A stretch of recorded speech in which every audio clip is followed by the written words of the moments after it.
For this video, we're going to run through a couple of weapon drills that you can use whether you're doing traditional martial arts or a more modern style. And we steal it from the Filipino stick fighting system. The first is a 5-count box pattern.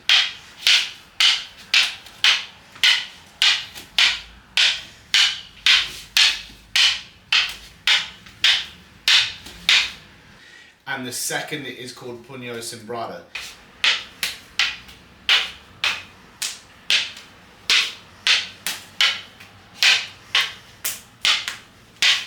A lot of the movements are used with every single weapon fighting style that you're going to have, just with a slightly different emphasis.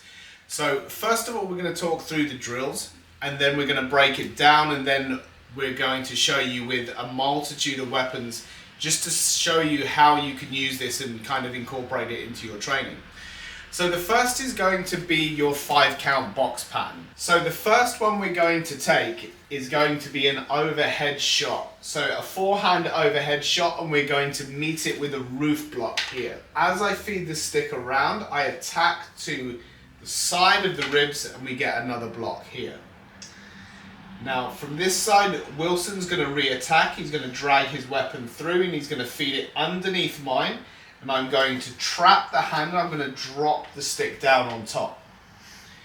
Now I'm going to feed a straight stab back in towards his body, which he parries around. And then from that position, he rolls over the top and I bring my hand up into a reverse roof block movement. Now from here, I just strike the arm off and then we change position. So now I'm coming in with the overhead shot. He checks, he feeds around, I pick up.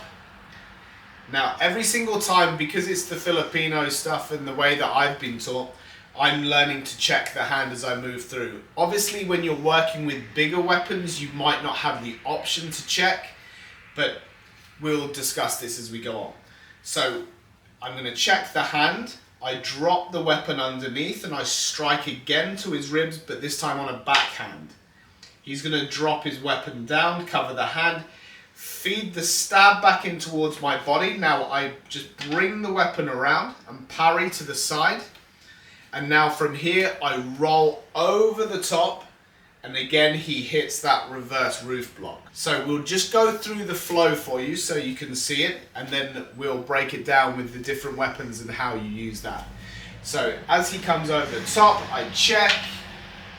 He blocks as he comes through. Every single time, because we're working with the sticks, I'm looking to make contact with his hand just to support my defense. So as it comes through, over, and again, we're going to get this continuous flow, just moving through all of these strikes and blocks. We're now going to run through the same drill with more traditional weapons. So I have a Chinese Dao. This is the one that I use for my Kung Fu form. Just going to explain how you're going to use exactly the same pattern, and you'll see that you can just change the way that you use it to adapt to any weapon, and this is going to give you the opportunity to learn how to fight with it. Obviously the forms are only there to show you how to control the weapon. You're not going to be able to fight with it until you get some physical feedback and you understand how the weapon works. With the longer weapons, you're not going to be able to check the hands, so we're going to go to our traditional way of just blocking with the weapon and then obviously returning strikes with them. So we go back to the first one. He's going to feed over the top. I'm going to just support my strike here. Now I just move around the back of my head and I re-attack. He then comes underneath. I have to kind of improvise a little bit, but if I want to be kind of more traditional with it, I support the sword and then use the guard right down at the bottom to catch and cover my fingers if I need to. Now, I can feed that stab straight back in, to which he parries around. And then as he comes over, I can move up. And again, I'm working with a more traditional way of blocking that overhead shot. So from here, I'm going to move out, feed over the top, here, underneath, here,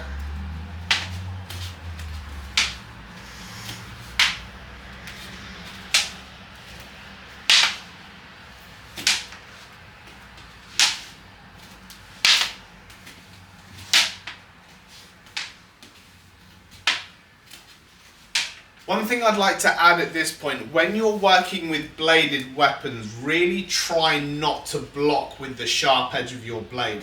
You want to be rolling and twisting so you're taking the block on the flat side of it, so when you return fire, your blade isn't damaged for when you're trying to attack. As that number one comes over the top here, and I roof block, I want to turn my sword so it's flat, so it takes it on the flat edge of the blade. This is why in Kung Fu and when you're using a dao, you support the blade and try to keep your hands behind. So now I can move around and I can move into my cut. As he feeds it under, again, I can drop the sword straight down. I just support, and again, I'm going to use the guard at the top of the handle, and that's going to protect my hands, and that's traditionally why we have them. So from here, I'm going to feed that stab straight back in. Wilson parries around, that's it, comes over the top, and again, as I come in, I'm going to turn that flat edge of the blade just to protect me here without damaging the cutting edge. Now, as I move out, I can come straight over the top here, and now we've switched positions. So as it comes around, notice how I don't have the blade flat on to catch his strike. I'm going to turn it sideways. Now I drop the hand underneath and I feed the cut straight back around. He doesn't have a guard on his, so he's going to have to work with the range, and also my weapon's longer.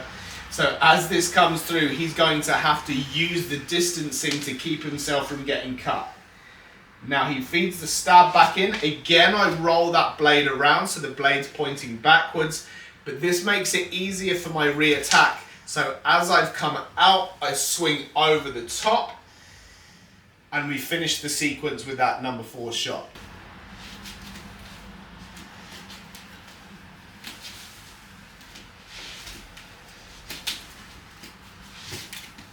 So moving this drill on, we're going to go back to a very traditional Filipino way of doing it. So we're going to use the knives. We're going to work directly to the wrists instead of the weapon, because obviously we don't have a lot of weapon to engage with. We use exactly the same angles in exactly the same ways. So once that number 1 comes over, the only difference is when we get better at this, we're going to start to shorten the range so it becomes a very tight trapping drill. So as that number 1 shot comes over, we're going to do it nice and open to start with. My blade comes up and I cut the limb, I pull it across and I check with my hand. Now I'm going to feed my shot around to the ribs, again another forehand. Wilson comes across, checks the wrist, drags the knife through, covers with the hand. As the arm comes back in, a couple of ways to do this. You can trap the forearm first and then drag your weapon back across the wrist. Or if you're slightly slower with this, you can use the back of the forearm here to check the elbow, and then you pull the knife across. I then feed the stab straight back in towards him, which he parries and cuts up, and then he rolls that number 4 shot over. I'm going to check, and again I'm going to pull across. So from this position we change sides, so I feed over the top. Wilson cuts the wrist and separates. I bring the knife down first. I always want to strike with my weapon before I cover with my hand. This way you don't cut yourself. If you put your hand on first and then you try and cut, in a panic you could quite easily hit your own fingers, and then you have to try and fight fingerless. That shot's come in, I've cut, I've covered. Now my hand's underneath, I can feed a stab or a slash, entirely up to me, whatever I decide to do. So as it comes back in, Wilson covers, it pulls the hand back.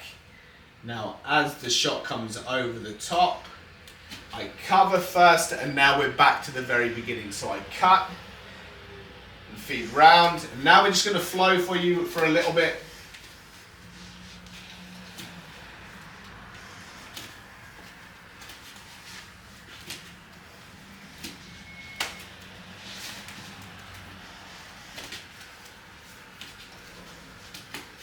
Now we're going to move on to Puño Sembrada. Again, a very traditional Filipino drill, but we can also use it for any single weapon, and this is what kind of gives you the versatility and the ability to train these weapons in a kind of more free flow style. So just to go through the drill, we're going to start with the stab. So Wilson's going to stab in towards me and I'm going to parry.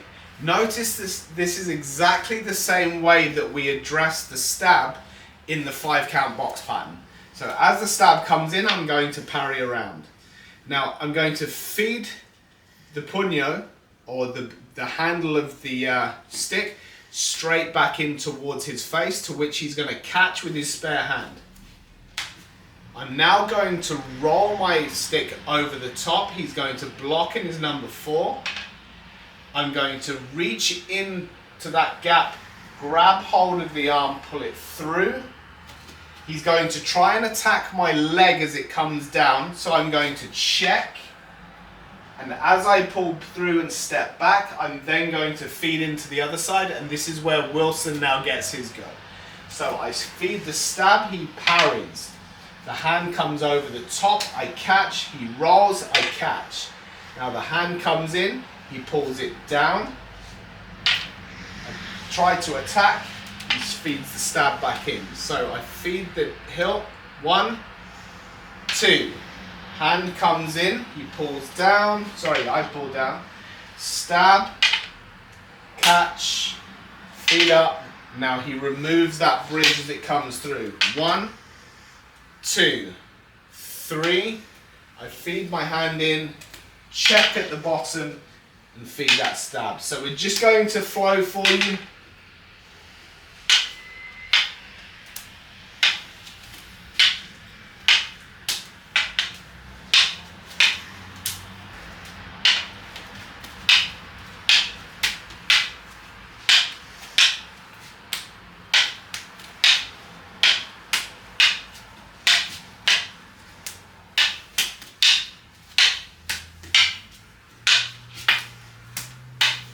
So we're going to do the 5 count, and we're going to just switch in and out of puño sembrada. So again, we're going to start slow.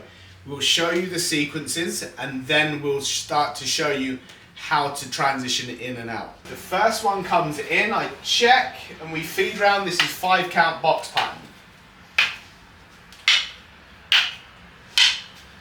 Now here is where we can change.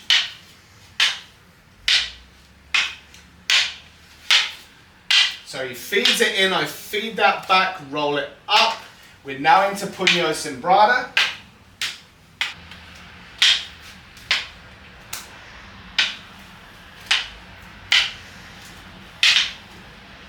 Okay, so from here is where we can then go back into the 5 count box pattern.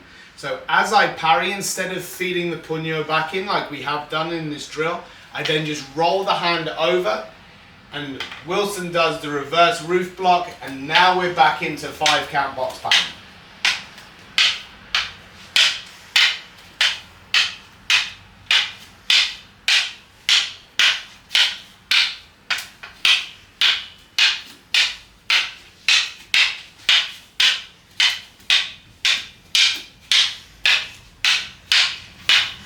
Now there are a couple of other points in which you can change as well.